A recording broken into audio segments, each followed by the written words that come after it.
All right, so we're diving into this stack of interviews about the economy and the future of work Yeah. and how AI could change everything. hmm Seems like we're trying to get a handle on all the anxiety.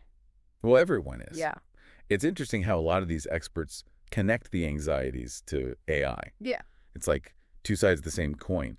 One side is the fear of systems collapsing. The other is this tech revolution that could save us or make things worse. Yeah, for sure. We got Peter Schiff saying to buckle up for a financial crash even bigger than 2008. Oh, wow. And Balaji Srinivasan, he's comparing the U.S. to Blockbuster, totally missing the boat on the digital revolution. Right. It makes you wonder, is the whole system on the verge of going kaput? That's the big question, isn't it? And it's not just a fringe theory. When you look the M2 money supply chart that Mark Andreessen talks about, it really shows just how much money printing has been going on. Wow. More dollars are floating around, but the amount of stuff to buy hasn't changed. So Right. that's a recipe for inflation. So it's like the U.S. government is playing a high-stakes game of Jenga with the economy. Yeah. And Schiff seems pretty sure the whole tower is about to topple over. He's definitely worried. Schiff points out that the U.S. is drowning in debt and the Federal Reserve is trapped. Oh. If they raise interest rates to fight inflation, the whole system could seize up. Yeah. But if they don't, inflation could spiral out of control. Right. It's a classic dilemma with no easy answers. And then you have Raoul Pal adding fuel to the fire, talking about how this economic uncertainty is feeding into populism and anger. He even mentions the possibility of states splitting off. Oh, wow. Is this all just doom and gloom, or is there another side to this story? Well, that's where AI comes in, Yeah. and that's where the experts really start to disagree. Some, like Kai-Fu Lee, predict that AI will automate away half of all jobs, leading to massive unemployment and social upheaval. 50%. That's a scary thought. I mean, what would people even do if that happened? All right, it's easy to jump to that dystopian vision. But then you have someone like Mark Andreessen arguing that AI could actually create more jobs than it destroys. Oh, okay. He talks about this idea called the lump of labor fallacy, which basically assumes that there's only a fixed amount of work to go around. So Andreessen's saying the pie can actually get bigger with AI. Exactly. Okay. He thinks AI will lead to new industries and opportunities that we can't even imagine yet.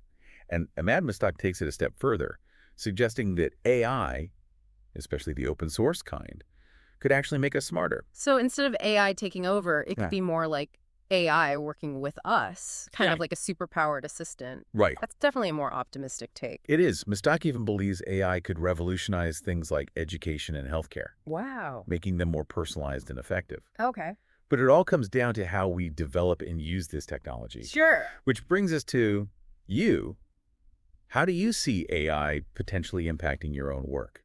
Could it automate some of your tasks, freeing you up for more creative or strategic thinking? That's a really good question. I'll have to think about that. But even with these more positive views on AI, there's still this underlying anxiety about the potential downsides. Yeah. Like Whitney Webb, she paints a pretty bleak picture of a two-tier society emerging, with the elites using AI to consolidate their power and control. It's definitely a valid concern. And it makes you wonder, are we headed for a future where AI benefits everyone? Yeah. Or will it just exacerbate existing inequalities? It feels like there are so many different forces pulling us in different directions. Yeah. On one hand, we have this potential for economic collapse. Yeah. But then on the other hand, we have this incredible technological advancement that could either save us or destroy us. Right. It's a lot to process. It really is. And it's not just about the economics or the technology. It's also about our values as a society. Yeah. What do we prioritize? Individual freedom or collective security? Innovation or stability? The answers to these questions will determine how we navigate this uncertainty and what kind of future we create. So many different forces are pulling us in every direction. It's really fascinating. Like you said, economic fears, this AI revolution, and this question of what freedom even means in this digital world. That's where the interviews get really interesting, Yeah. because they aren't just predicting the future. Right. They are challenging how we think about the world. Like freedom, we Yeah. think of America as this bastion of liberty. But Raoul Pal says the U.S. is becoming less free, especially with how people can use money. He talks about how the U.S. is using capital controls more and more. It limits how people can move their money. Okay. Powell even says that the U.S. is becoming less free than many other countries. That goes against everything we've been taught. It's a pretty shocking statement. It makes me wonder if maybe the nation-state is becoming outdated, like Balaji Srinivasan suggests. The network state concept. Yeah. Yeah. Building online communities Mm. that could eventually translate into real-world power and influence. So like creating a new kind of digital nation. Yeah. That's independent of geography. Exactly. It's a radical idea, Yeah. but it speaks to the desire for more autonomy and control in a world that feels increasingly chaotic and unpredictable. It connects back to the economic anxieties. Like Yeah. people are looking for alternative systems, whether through diversifying investments like Peter Schiff suggests, Right. or through creating entirely new structures like the network state. There's definitely a sense of urgency in these interviews, Yeah. a feeling that the old ways of doing things are no longer working. Like Patrick Bet-David. Yeah, he sees America's global influence fading as countries like India and China rise in power. And what about America's internal divisions? He's worried about that too. Okay. He talks about how tribalism and polarization are weakening the country from within, making it harder to address these big challenges. But David even says the establishment has revealed its cards. Oh, wow. He's suggesting that those in power are no longer even pretending to have our best interests at heart. It makes you wonder if we're headed for collapse, like Brett Weinstein. Yeah, the slow motion collapse idea. Right. And it's interesting how these fears of societal collapse tie back into the anxieties about AI. So are we creating the tools that will lead to our own demise? Especially when you consider what Whitney Webb is saying. About AI surveillance and social engineering. Exactly. Oh, man.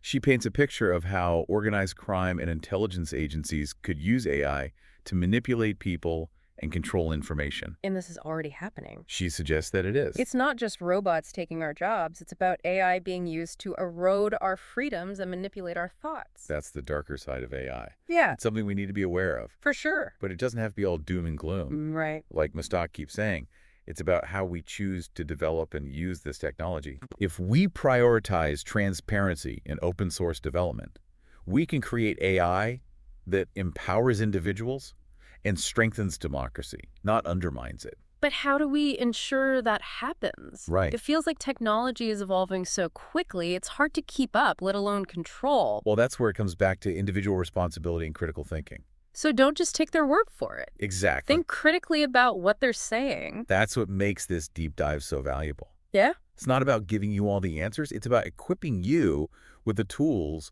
to think for yourself. To navigate this complex landscape. Yeah, and maybe even to challenge the experts. Right. After all, they don't have a monopoly on truth. Exactly. The future is not predetermined. It's being shaped right now by the choices we make, individually and collectively. Okay. That's both exciting and a little bit terrifying, isn't it? We're at a crossroads with all these experts sounding the alarm. Economic collapse, social unrest, AI downsides. It is easy to get swept up in those fears, especially with all the change in technology. But remember, fear can be paralyzing. Okay, yeah. It can keep us from taking action and exploring possibilities. So how do we balance that sense of urgency with hope and possibility? Right. It's clear from these interviews that some people see a positive future. I think it starts with realizing that we're not just passive observers. Right. We have agency. We can choose how to respond. Like Tom Bilyeu. Yeah, It's about taking those empowering ideas and putting them into practice. exactly. And that might mean diversifying your investments like Peter Schiff recommends. Right. Or exploring alternative models of community and governance like Balaji's network state. Okay. Or maybe it's something completely different. Yeah. Something we haven't even considered yet. It's like we need to become more comfortable with uncertainty, not knowing exactly what the future holds. Yeah, because if we're too rigid, too attached to the old ways, Right. we might miss out on new opportunities. The only constant is change. Yeah.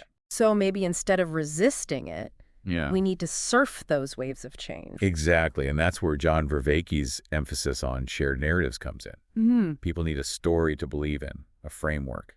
So it's not just about practical solutions. Right. It's also about finding meaning and purpose in this new landscape. Absolutely. Because what motivates us, Yeah. what drives us to create change, is a belief in something bigger than ourselves. Okay. Whether a vision of a more just and equitable society, a desire to solve a problem, or simply a yearning to make the world a more beautiful place. So as we wrap up, what's the one thing you want our listener to walk away with? I think it's this. The future is not predetermined. Okay. It's being co-created by all of us. right now, Mm-hmm. through the choices we make, the actions we take, and the stories we tell. Okay. So choose wisely, act courageously, and never stop believing in the power of possibility. Well said. And to our listener, we hope this deep dive has given you some new perspectives, some food for thought, and maybe even a little bit of inspiration to navigate these uncertain times. Remember, you're not alone.